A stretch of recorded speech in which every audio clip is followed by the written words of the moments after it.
Morning, everybody. Welcome to the Fond Memories session. By the time we've completed this session, you will have fond memories, both literally and embedded in your brain. And what will those fond memories be of? They'll be of the whole understanding and explanation of what Dianhong is, or Yunnan black, or Yunnan red. There are a ton of misconceptions about this term. You'll be clear on them by the end of this session. So let's go ahead and jump right into this session. Remembering, and we've got a lot of new people on today, so let's establish a few ground rules as well. So you're free to, via chat, ask questions at any time. That's not an issue. And we're going to demonstrate at some point, once I get through with an introduction, how to brew, and then you'll brew along with us. So that's kind of the pattern of what we're going to do today. So let's go ahead and start in fond memories. This is a continuation of red tea triumvirate. Last week we did Starburst, and I opened the Starburst meeting talking about the maps I'd sent you and so forth, which sadly, through understudy incompetence, I did not send you. So they're included in this week's pictures, and then there's maps. So the first three maps are maps of Anhui, which is where we were last week. This week, and I included two more maps in yesterday's email, we're in Yunnan. So Yunnan is in southwest China, and many scientists believe that that's where the tea plant originated from. When you go deep into the forest in Yunnan, in several places, you can encounter tea trees that are over 2,000 years old. In fact, there's one of them in Fengqing. And we're going to talk about Fengqing today because that's the home of Yunnan red / Yunnan black. That one is 3,500 years old. We've been to that tea tree, and actually, by luck and happenstance, we went to it on a day that it wasn't gated. Usually you can't get right next to that tea tree. On the day we arrived to see it, the gate was wide open. We walked right up to the tree, and it turns out that was the day that they have once a year where they do filming of pickers coming and harvesting that tree. And the pickers hadn't arrived, the cameras hadn't arrived. We were there first and got a chance to go right up to that tree. So you hear me saying Yunnan black, Yunnan red. Is there a difference? The answer would be no. There's only a difference between red and black, but this is a translation difference. It's not an actual difference. So all of you today will hear me talking about red tea, but for you here in the West, you call that black tea. So again, what's the chief characteristic of red / black tea? It is heavily oxidized. That's the chief characteristic. Do the Chinese call what the rest of us call black tea? Do they call it black tea? And the answer is no. They call it red tea. And they've always, from the start, called it red tea. And it was a translation error in the early years when entrepreneurs took the tea from China and sold it in Europe. And henceforth, it became black tea. Why does this matter at all? Am I just picking a fight here? Am I just going over useless ground? Let's think about this for a minute. The Chinese have a true black tea that they call black tea. What's the difference between Chinese, what they call true black tea, and here in the West, what is often referred to as black tea? Remember, I said the red / black here in the West is heavily oxidized. The black tea in China, the true black tea, is fermented. So fermentation is bacteria, yeast, mold. Oxidation is a chemical process, biological versus chemical process. So that's the key thing to understand between the two. So why again do we use red tea instead of black tea? Because isn't there a red tea already, rooibos or whatever it is? The reason we use red tea here is because that's the correct translation. And that's how the Chinese refer to it. And that's the home of tea. So we follow that. Rooibos isn't even technically a tea. The reason it gets called a tea is, think about this for a minute. You're at customs, and something shows up from South Africa, and it says rooibos, and no other explanation. Customs people are not biologists, and they look at that, it is plant material. I don't know what this is. Is it medicinal? Is it some other purpose? So the manufacturers or the producers in South Africa started putting tea after rooibos.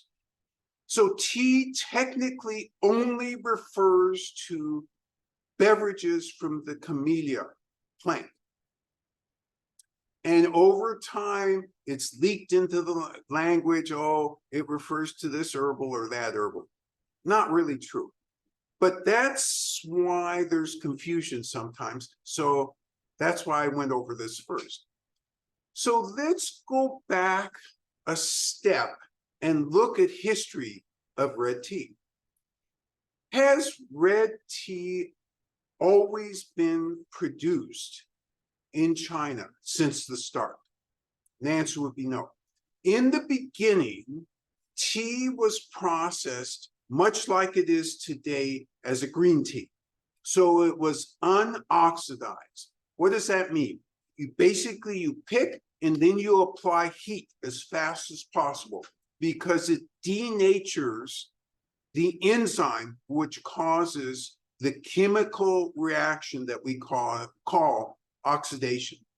And that leaves the greenness in the leaves, and that produces the green tea taste, which emphasizes either grassiness or umami, sometimes a little bit of nuttiness, occasionally a hint of sweetness. So that is unoxidized. The oxidized, heavily oxidized teas, which are the red teas. And so what do we mean by heavily oxidized? Over 80% oxidation. What are the typical flavor profiles? Hints of sweetness, hints of honey, hints of fruit, hints of floral. If it's been smoked, hints of smoke, and hints of chocolate.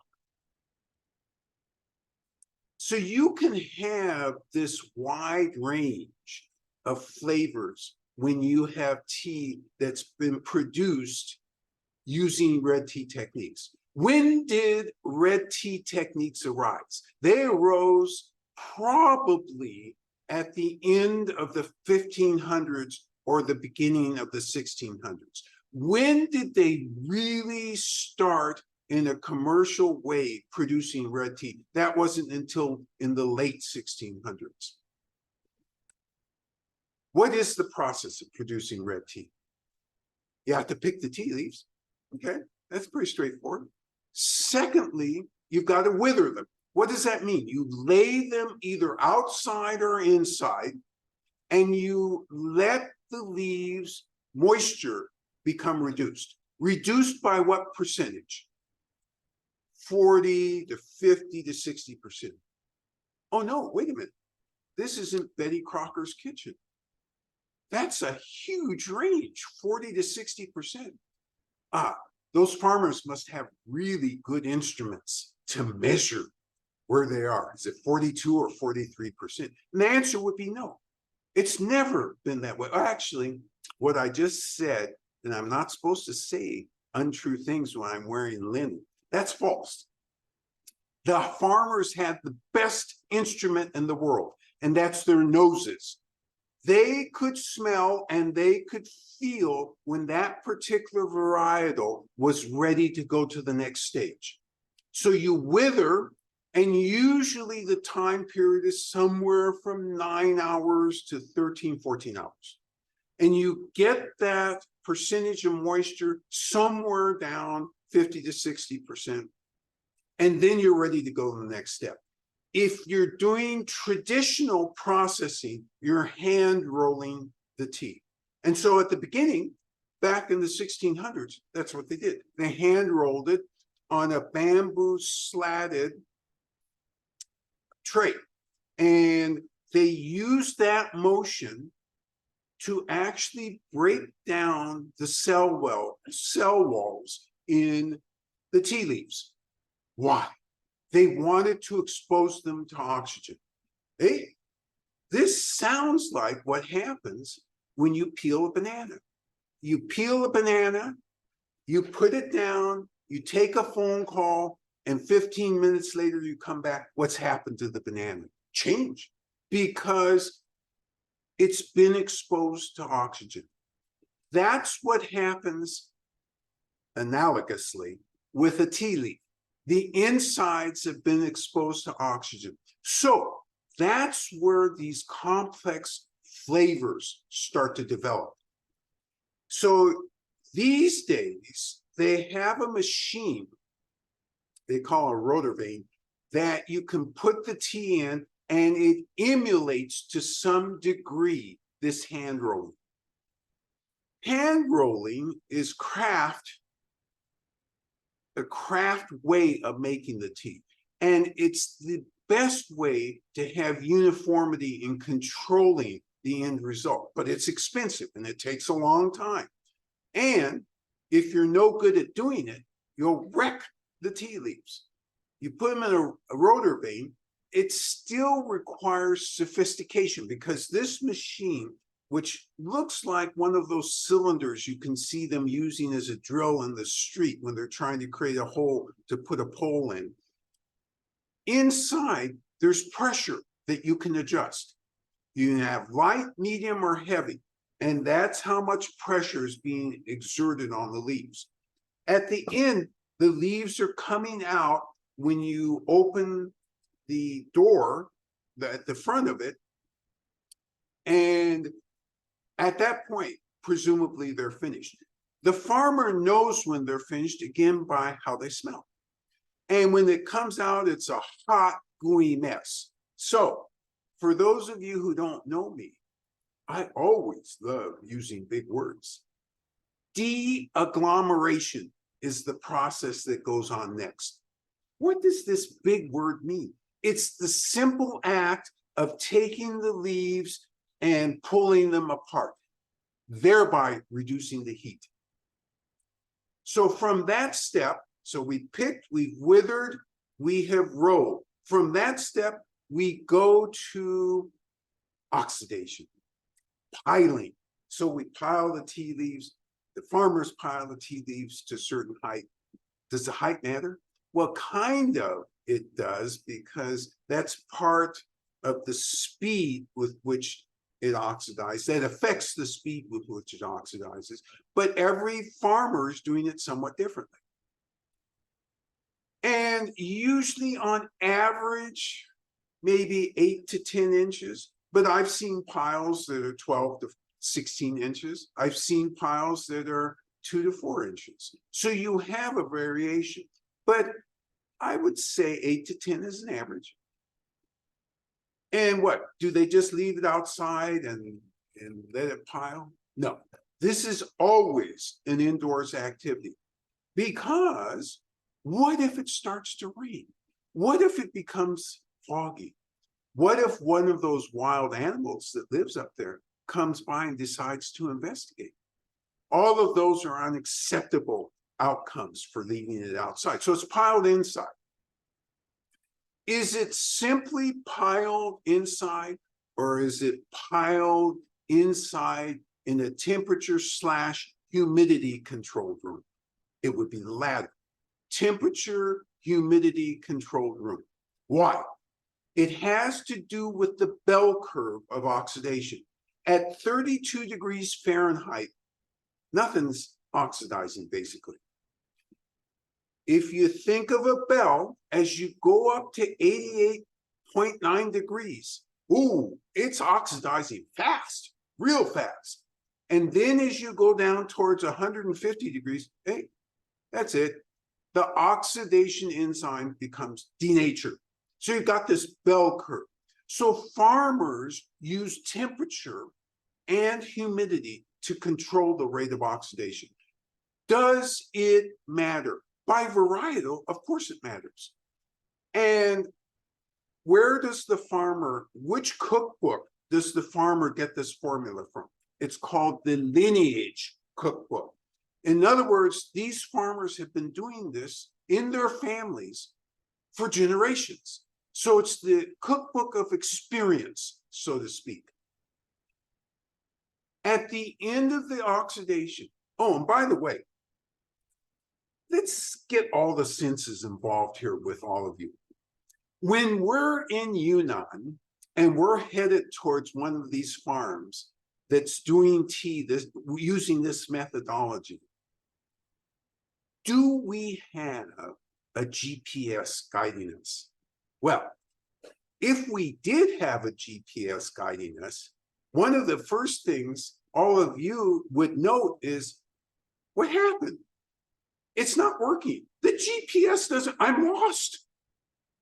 Because some of these farms are so remote, there is no GPS reception. Truly are lost, if that's what you're going by. However, there is a clue. And when you get within 2 miles of the farm, you can start to smell this sweetness. You follow your nose because that sweetness gets more and more as you get closer to the, and I said sweetness, there's always an implied sweetness, but more than anything, there's just this pungency to this material that's being oxidized. And you arrive at the farm, and it's just so pleasant. So you're going through the hills. You know when you're leaving a farm, and you know when you're getting close to a farm. And it's really cool. So you get there. We're at the oxidation stage. Are we all done? Can we drink this stuff now? Answer would be no. We're not all done because it's still wet and gooey. Although there's less water or moisture in the leaves than there was when you started. So the moisture content usually down somewhere around 20% or so. That's not low enough. If you packed it up at 20% and tried to sell it, it would mold within 3 months. That's not a good look. So what do? As a farmer, you bake it. And you bake it until it gets down to 5 to 6%. What about cheaters? Farmers who say, I'm going to save some electricity. I'm only going to get it down to 10%. It'll look like it's fully baked. I can get it on the market. I save, X% on electrical bill. I get everything done faster. Could that work? And the answer is absolutely not, because that would mold. And, even worse, if you're exporting and you try and get that through Chinese customs investigates all the tea, or not investigates, but tests all the tea that leaves China. And I don't mean they test every single leaf. What I mean is they sample each shipment. And if that moisture content isn't 5 or 6, less than 5 or 6% and left in the leaf, they reject the whole shipment. That's ugly when you get a whole shipment rejected. You can be 99% great with it, but if they catch that 1%, whole shipment rejected. Do again. Those are ugly words. But from our perspective, they're great words because they're protecting you as the consumer. They're protecting us as the purveyor. So that's the basic process. Are there any other steps of refined process? There are, but they're not worth noting at this time. And as I go through this, you'll understand why in a minute. So you have the basic outline here. Now I said Yunnan red. Sometimes it's called Dianhong. So translated as either Yunnan red or Yunnan black. And so you can go in some stores and they have a big advertisement. Yeah, we carry Dianhong or Yunnan red / black. And you grab this one box and you think, oh yeah, I understand. I love Yunnan red. Wow, this really tastes good. Then you come to a shop like this, as a customer did right after we opened, and said, yeah, I want a Yunnan black. So I understood that that meant Yunnan red, no problem. I said, okay, which one? No, you didn't understand what I said. I want Yunnan black. Oh, I understood. I understood real good. Two things. One, most consumers don't understand that Yunnan black refers to hundreds of varietals that are produced in Yunnan, specifically the Fengqing area.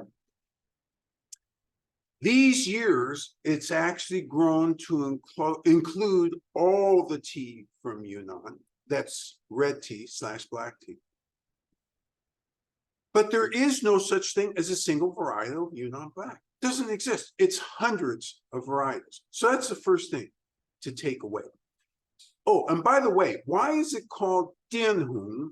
Because Dian is the indigenous people's word for Yunnan. Simple as that. Nothing more complicated than that. So let's think a minute. I just said that red teas were started to be produced for consumption in the late 1600s. What about here in Yunnan, where we are today? Answer is no. As far as we can tell, it was later than the 1600s.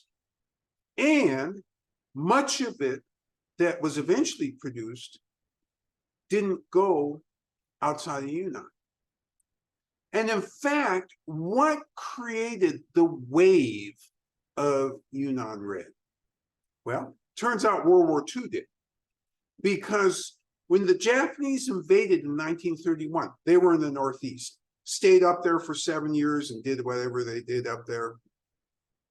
Came down to Beijing, 1937, and essentially signaled to China, hey, you know what? You have good land. You have other things we need. We're going to come in and borrow those things. They probably didn't use the word borrow, but you catch the point.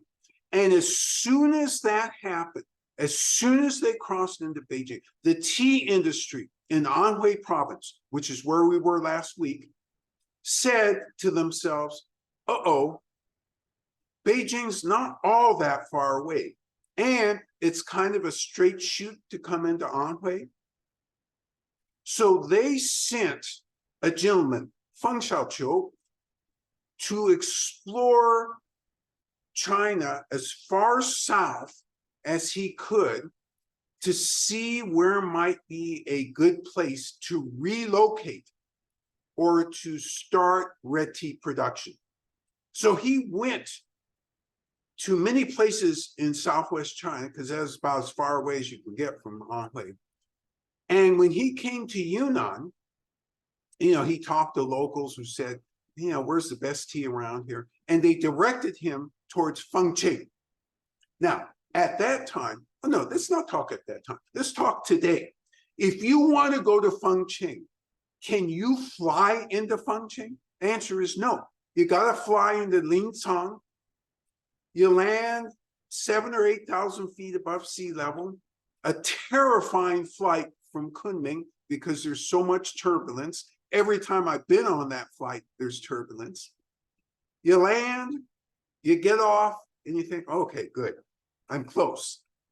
Close is all relative, isn't it? You get in a car, a sturdy car, and then you drive. And you drive.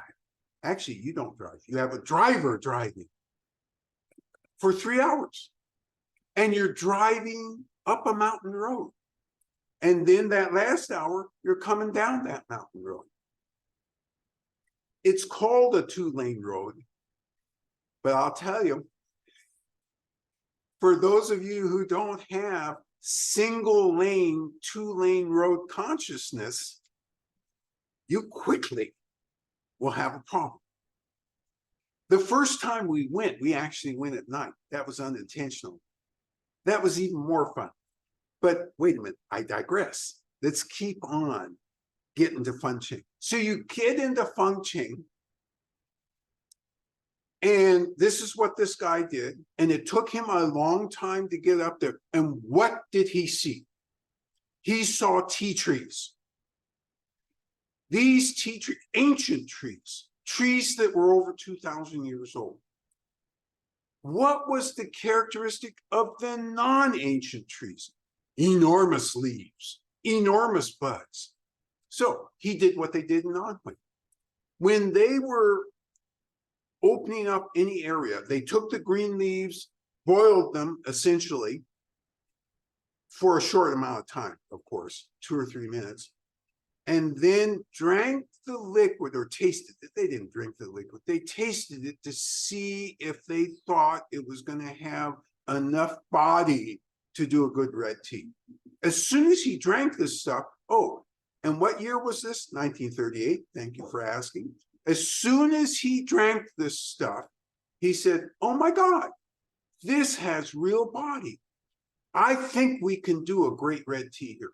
And by the end of 1938, they had produced one there. They shipped it out via Hong Kong, and that got to Britain and was right away a huge hit. Eureka, struck tea gold, so to speak. And he established a factory there. And during World War II, that factory produced consistently tea, red tea from that area. What happened in Anhui, as a footnote? Japanese actually did go down there. Many peasants left the farms. Pace of production of red tea was cut to 10% of what it was pre-World War II.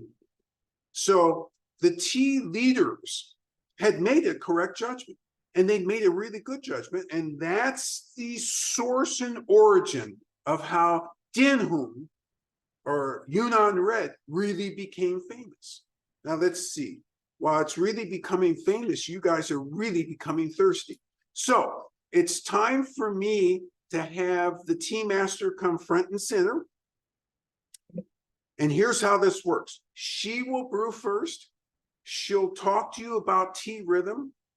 And then she'll brew with you again together. And then we'll open it up for commentary on quality attributes, for commentary on aroma, for commentary on taste. That's how we roll.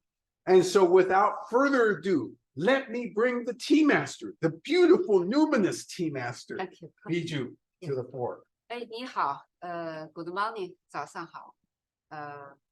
我做红茶，we do red tea，so OK，这是我的 style in China，but easy， 简单 ，simple，so yeah，this is the best thing 哈。Oh, I tell you, today is Happy New Year. Oh, that's right. Yes. Year of the Dragon. Happy New Year. Yes. This is my, but not real though. This clay. This also is really beautiful. This strainer and 2 cup. Oh, just help me. Yeah. So this is her opening tableau. What you need to have is 2 cups and a strainer. If you have tea toys, that's fun to use. If you have a tray, that's fun to use. But you don't absolutely have to have it in order to produce this tea. 2 cups and a strainer is all you have to have. Well, as part of the tableau, obviously you need to be able to bring the water to the correct temperature. And the correct temperature today is 175 degrees. So all of our water towers are pre-programmed. So she's first going to heat the cup, and actually you only need 2 cups. She's going to at the same time do 4 cups. But you only need 2 cups. And remember, she's demonstrating. So 200, she's using 200-degree water. You can use any temperature between 175 and 200 to heat up the cups. So she's heating up the cups and making sure that there's no soap stains or anything which can influence final flavor of the tea. 慢慢来哈，slowly, yeah. Yeah. So And you'll notice a rhythm that she establishes. And this isn't something that you speed through. It's more important to do a thorough job than it is to do a quick job.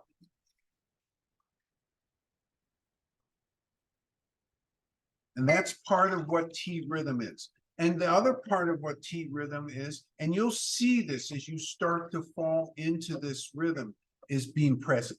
Because when you're present, you can understand the aromas, you can understand the flavors in a way that if you're distracted, you simply can't understand it. And so that's what we mean when we talk about tea rhythm.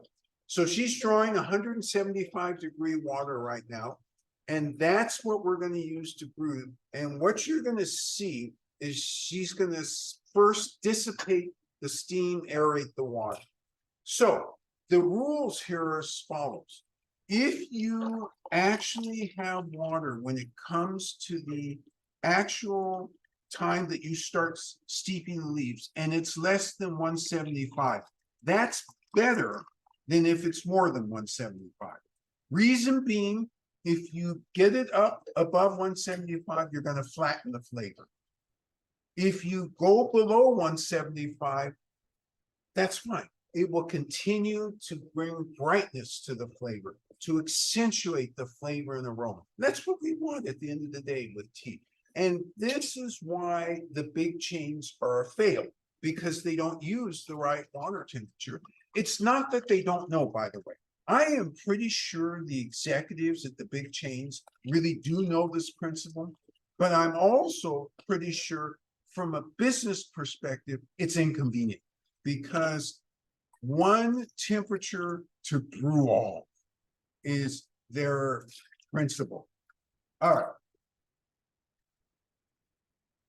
You notice she's aerating the water, dissipating the steam. Huh? 你告诉为什么？ Yeah, I've done it.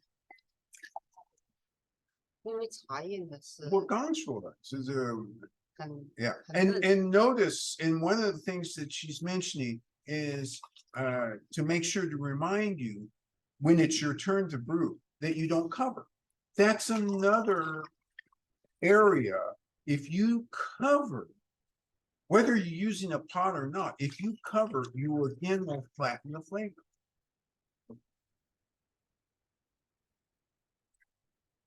You notice just rhythmic, not in a hurry, aware. All right.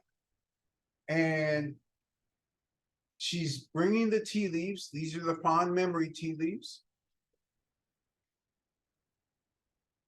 It's called 茶环 So this particular tool, Yeah. the literal translation is a tea, sea of tea. However, what it is a bamboo, and it's a way to hold the tea and you see, use it so that you don't have to touch the tea. That way, again, you're getting the full effect of the flavor of the tea.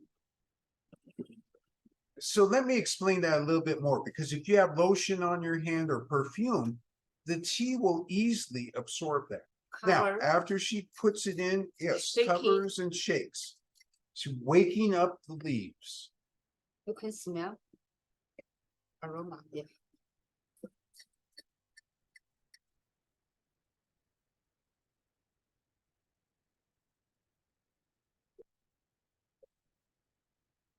And you notice that she's transferring the water into a pot with a spout. That's so that she can control where the water hits in the cup. You try not to pour directly on the leaves. You try to pour on the side of the cup. you can hold it 抓住它 hold it 抓着 yeah and also control your speed okay Control the speed, control the entry point. This is very important. 非常重要。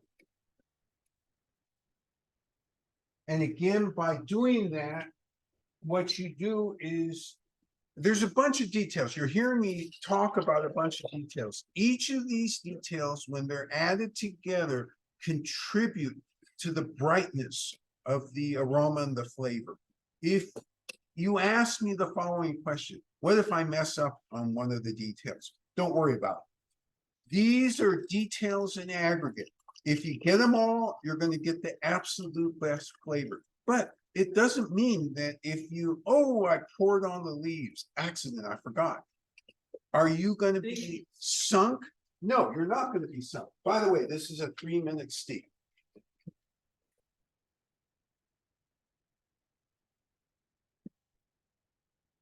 那 also note 这里就一定要准备水。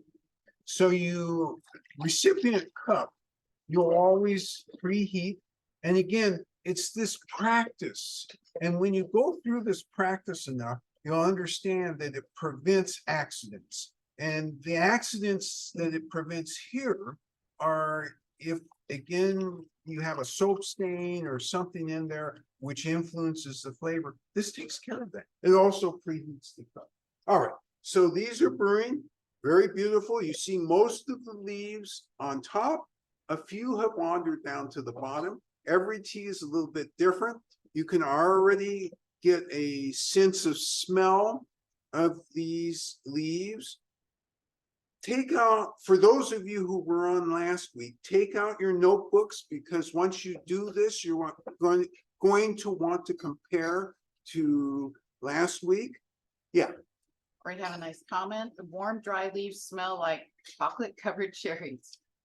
Chocolate covered cherries, warm, dried leaves. Absolutely. The highlight of this is in the first word you said, chocolate. This is very reminiscent to lots of people of a smell of chocolate. It's incredible. And from the start with this particular tea, we've heard that comment over and over again, and we get it. And remember when I was talking about the emblematic type of fragrances and tastes you might get from a red tea, I included chocolate. The other one, which I didn't include, I suddenly realized, is occasionally some of these red teas will have hints of spice in it. So we went through the process. You understand what Yunnan red / Yunnan black refers to. You have some sense of the history, because this really, from a production standpoint, started in 1938. What type of tea, and by the way, that's a 3-minute steep, so the first one. This is first one. Yes. You need to remember this first one. Okay. So You're going to separate the tea leaves from the tea liquid. Not in a hurry. Want to make sure you This is catch slowly. everything slowly. Yep. gentle. Gentle. You Yes. can make more flavors, smooth, Smooth fresh. and fresh. Oh my Yeah. goodness. That sounds good.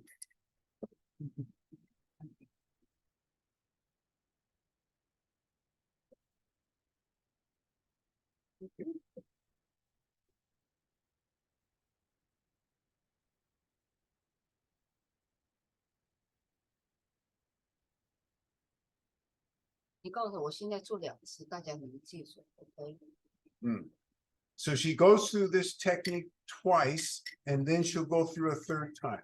And twice, so you can see each of the steps 2 times before she goes through with you. All right. So we have what should be this color of tea. So when you do it, it should be this color.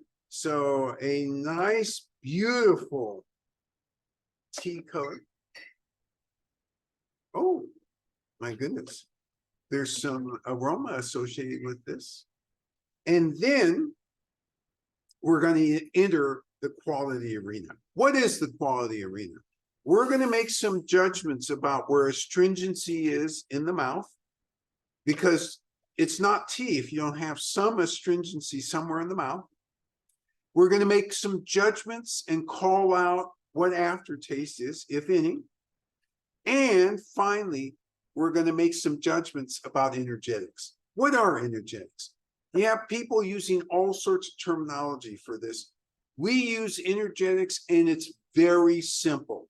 It's how the tea makes you feel, whether it warms you up or cools you down or gives you a sense of calmness. I mean, there's many things that go into energetics.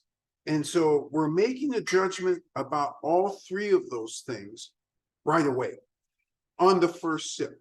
The second sip, the second time through, we're making a judgment about aroma and we're making a judgment about taste. And remember, you take notes because next week we're going to do another red. I think something called elemental. And so it's going to be different than this. And so by taking notes, you'll be able to highlight in your mind what the differences are. So I'm going to take this first sip. This first sip is a 175-degree sip, which means that you can carefully sip a little bit more.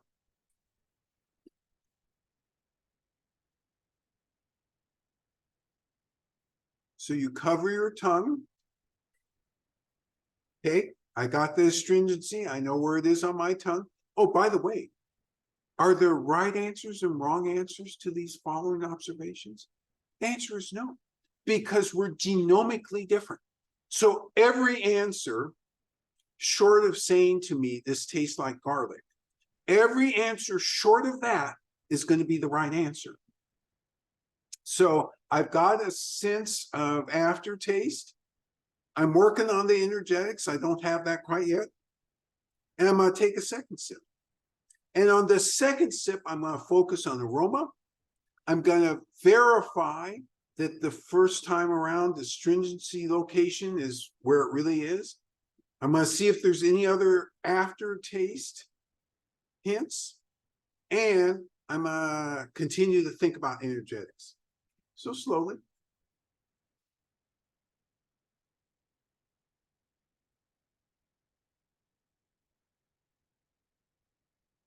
Okay. Wow. All right.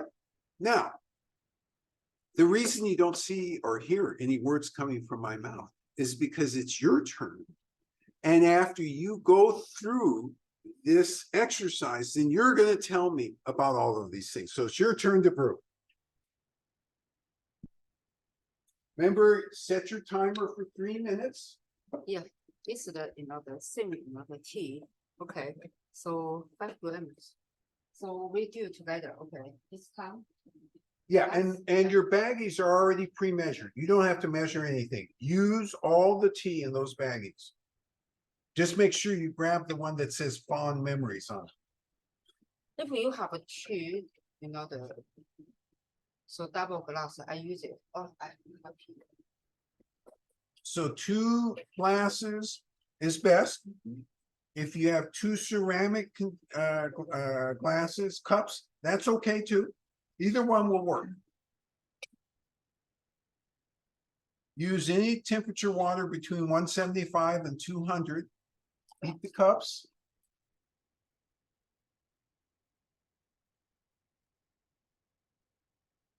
So right now, you can call meditation. So I forgot that. I do. In a way, it is tea Uh, meditation. So yeah, I focus. Yeah, because you're focused Yeah. on order, you're focused, and I mean order of performing things. That's the order I'm talking Yeah. about. You're focused on the rhythm of doing it because you're not rushing through this. Rushing through isn't going to produce the result you want. You're making sure that you're following the steps of this. And by being present, it actually helps you enter things like meditation, enter mindfulness states. Yeah, I one more. So be careful. The first one is water. Second one is temperature. Third is speed, and don't forget the shaking up. So yeah.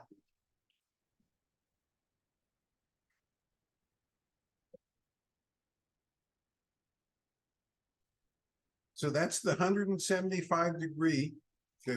Yeah. Water. And so she's aerating it, Okay. Yeah. dissipating the Temperature. steam, Temperature. which in effect lowers the temperature a little bit. Don't worry about that. Remember, lower. If you're gonna miss low, because that way you're gonna get that benefit. Don't miss high.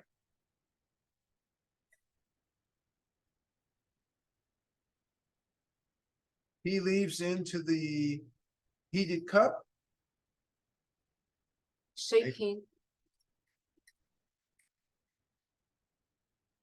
Smell.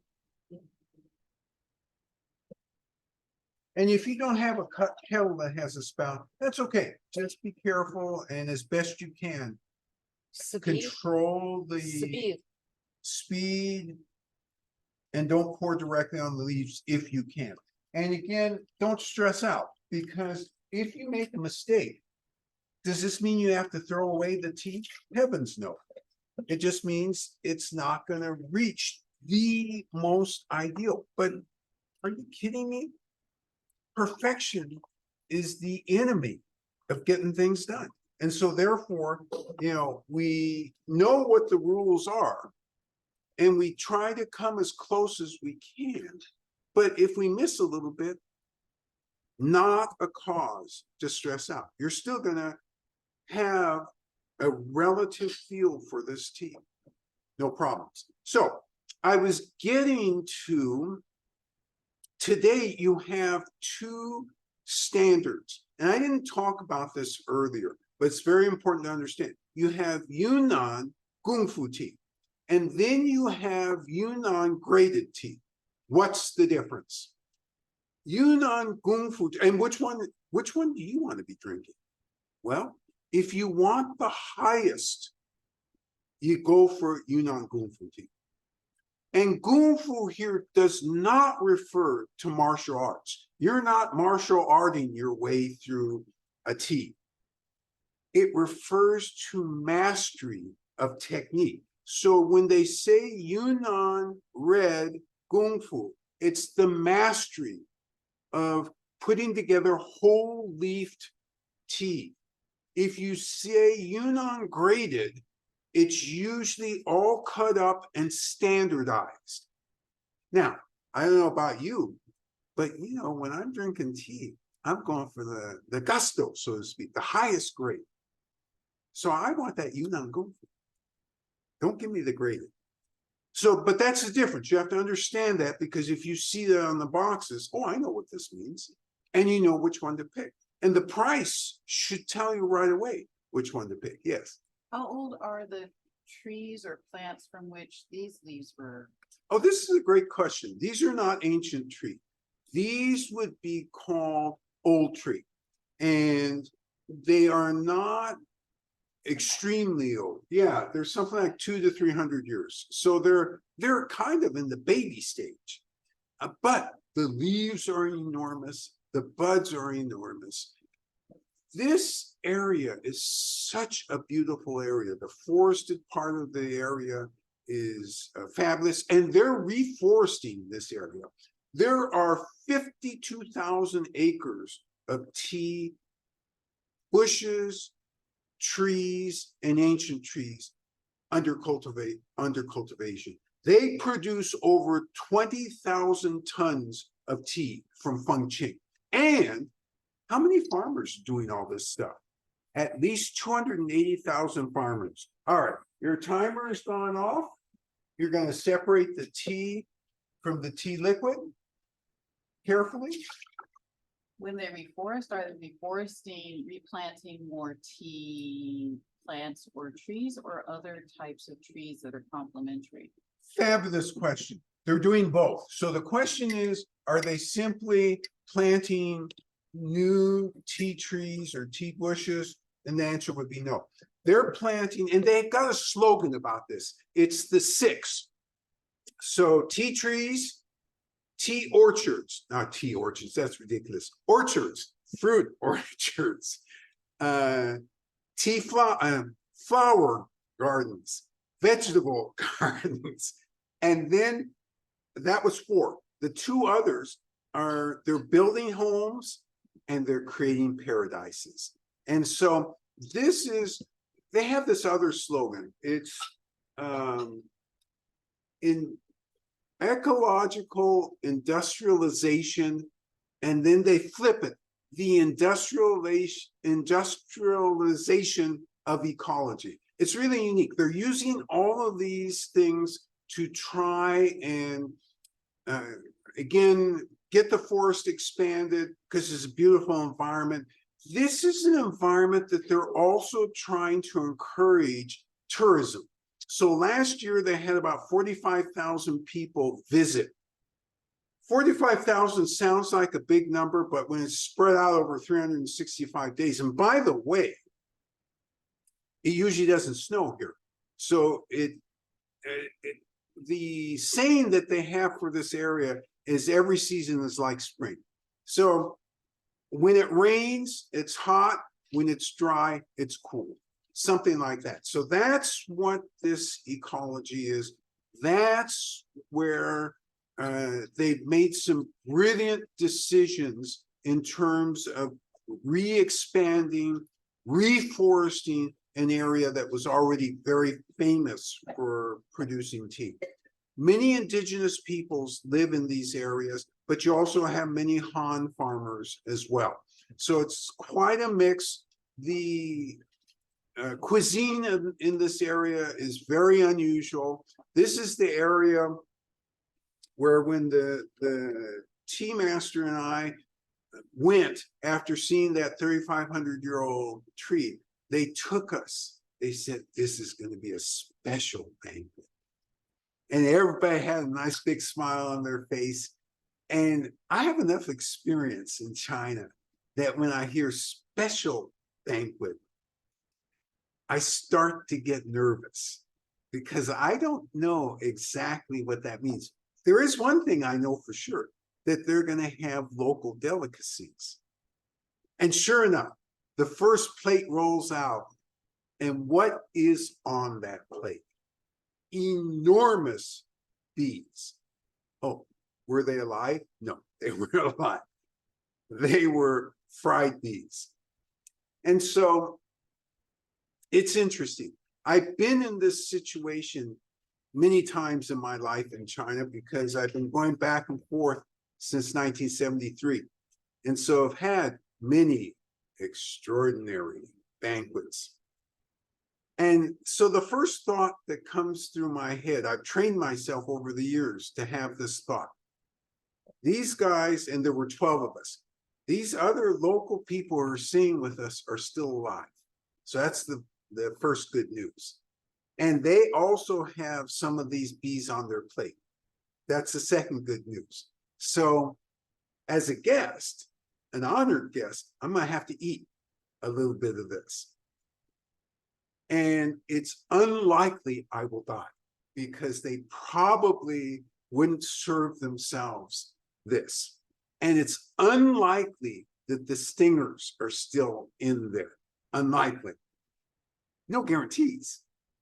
So that was an opening round to the special banquet. All the rest of the specialities were a lot easier and didn't consider this life or death equation as I was looking at them, because they have many interesting vegetables that you don't see anywhere else in China. The mushrooms are out of this world different, and they're delicious, and the way they fix them is delicious. But to me, none of them rose to the level, I'm going to have to eat this and put a smile on my face and say how delicious this is. And hopefully no other reaction. So, and I'm here today, so that means there was no other reaction. So it's really a very interesting area. The tea culture is very rich in this area. Not only do they make red tea, but they also make true black tea. In other words, fermented tea from especially the older trees from the bushes that are producing very big leaf. They make that as well. Yes. Comment by participant, there's an aroma of honeysuckle. Hey, love this. So we've already heard chocolate and cherries. Was this aroma? Yeah, now we get an aroma of honeysuckle. Love this observation because it implies that there's hints of sweetness in this. Absolutely, that aroma has that. Yes. Another participant shares, this smells earthy. So good. Oh, that's really interesting. So this participant says earthy, and the hardest thing for anybody, whether they're Chinese or Westerner, is to use and get their arms around terminology that everybody else can understand. So the earthy, if what is meant is very woodsy and outdoorsy, I get that. When I use earthy, I have a different standard. I don't want you to change, by the way, what you said, because I think I do understand what you're saying. But usually when I talk about earthy, is the standard that I use is the fermented teas, because they always have that huge, rich loaminess that can't be misidentified for anything else. But if I characterized what you mean by that, great comment.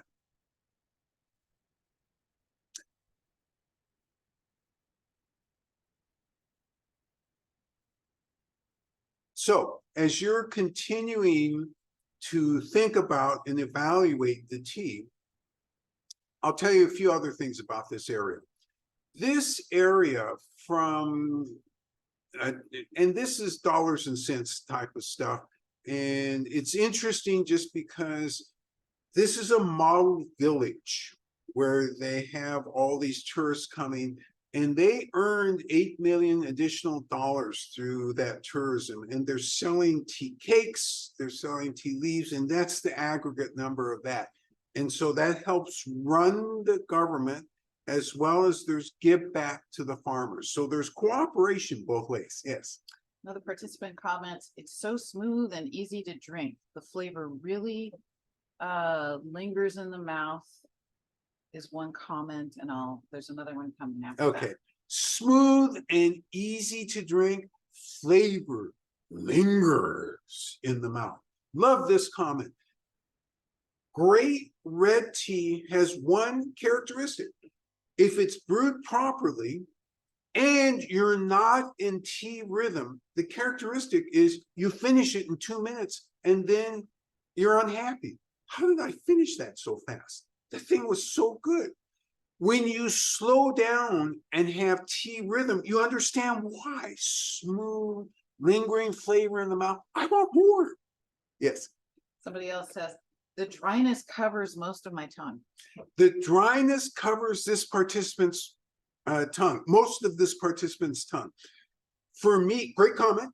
For me, it was definitely a tongue dry, astringency or dryness, and it covers for me 3/4 of my tongue. And so I truly get that comment. Yes. Another participant shares light chocolate smell with a light taste of honeysuckle as well. Light chocolate smell with a light taste of honeysuckle as well. And I like both the intersection of both those comments, because imagine as you're approaching this particular factory a couple miles away and you get those hints of chocolate. So for me at least, I start salivating. Oh man, this smells good. And then you get that sweetness on top of it. Oh, I can't wait. So red tea, when done properly at the highest levels, better have these overall characteristics. If they don't have these characteristics, then it's either a blended or a low-grade red tea.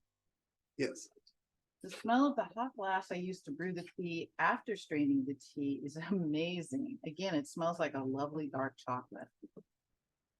Whoever made this comment, you're great. And I'll tell you why.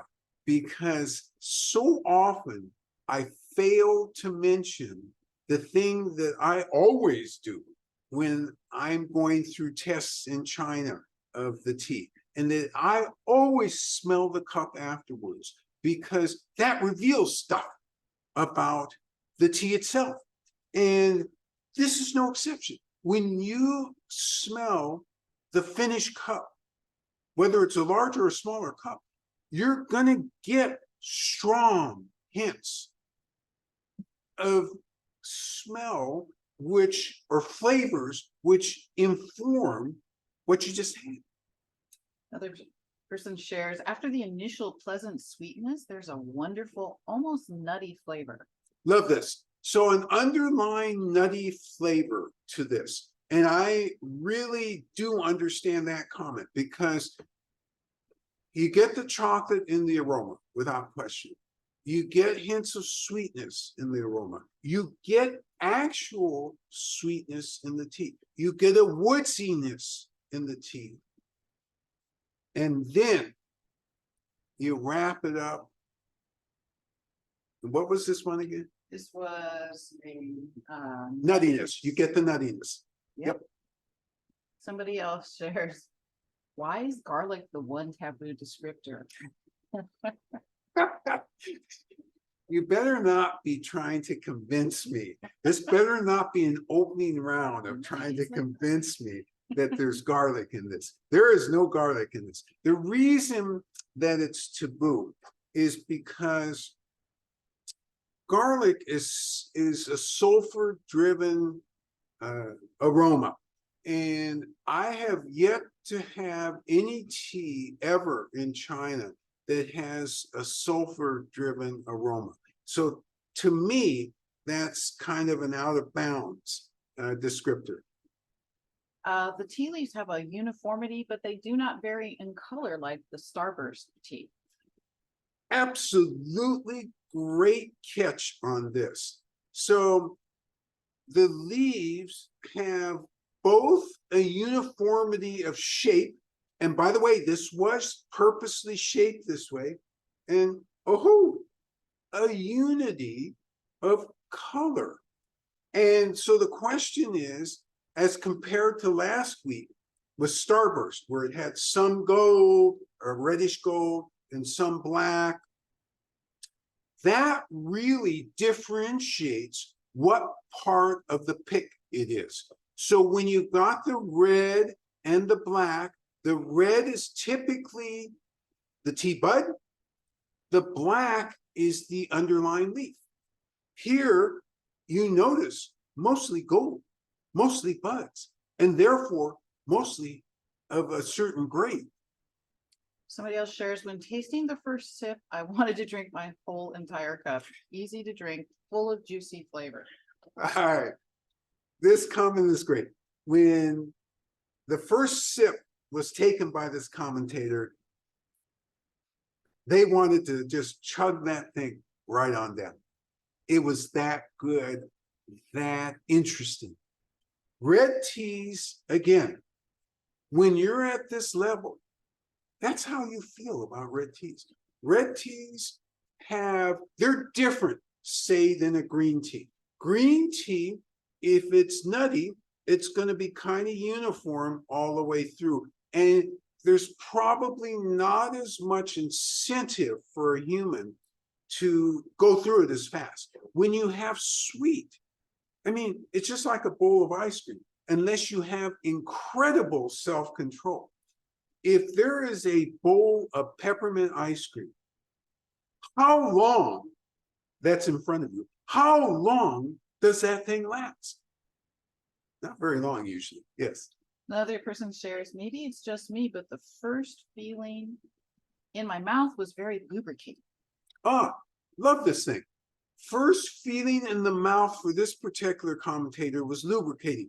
And you know, I really like this. And why didn't I use lubricating?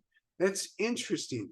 Thinking back to that first sip, it was lubricating, but because I was focused on what I knew was going to be some dryness in my mouth, I didn't even think to call that out. But as I think back to that first sip, so this is not a bad comment. This is a great comment, as a matter of fact. Another shares, for them, the dryness is in the front and center of the mouth. Okay, so for this particular commentator, front and center for the dryness. And again, genomically, we're different. And so anywhere that you're feeling the dryness, so long as you're feeling dryness, everything is correct. If you're feeling dryness on the roof of your mouth, that's correct. Genomically, your sensors for that are there versus where the sensors for that are in my mouth. Yes. Someone else shares, I understand your previous meditational commentary. I feel calm. A great energetics comment. Feels calm. This commentator talks about calmness. And absolutely, you know, when I get halfway down one of these cups, not only do I feel calm, I also feel warm. I have a warm and calm feeling. That's what this tea does for me. Remember, if for you it's having a different effect, don't be afraid, because again, genomically we're different. So I would expect to hear some different effects. There is no right answer. Yes. Another participant shares, she's feeling the warmth. Ah, okay. And another commentator talks about the warmth. And by the way, now I'm going to be more specific. I have warmth in my chest and in my toes. And so on a cold day, I love stuff like this because it's usually my extremities that aren't very warm. All right. So oh my gosh, we're not doing so well. I was going to talk to you a little bit about alleged health benefits, but you know what? You're all going to be on next week. So rather than take this digression and still be talking at 11:30, why don't I wrap up now? And first off, I got to salute all of you, because your comments were truly on the money. They were thoughtful, they were interesting, and they were all within a relative sphere that I could really understand. Great job on that. So you have assignments this week, all of you. And the assignment is to stay healthy this week. And then next Saturday, we get to talk about elemental. And elemental is an ancient tree. So last week, we had a younger. This week, we had old. Next week, we have ancient. Great job. Thank you. We'll see you next week. Bye-bye now. Bye.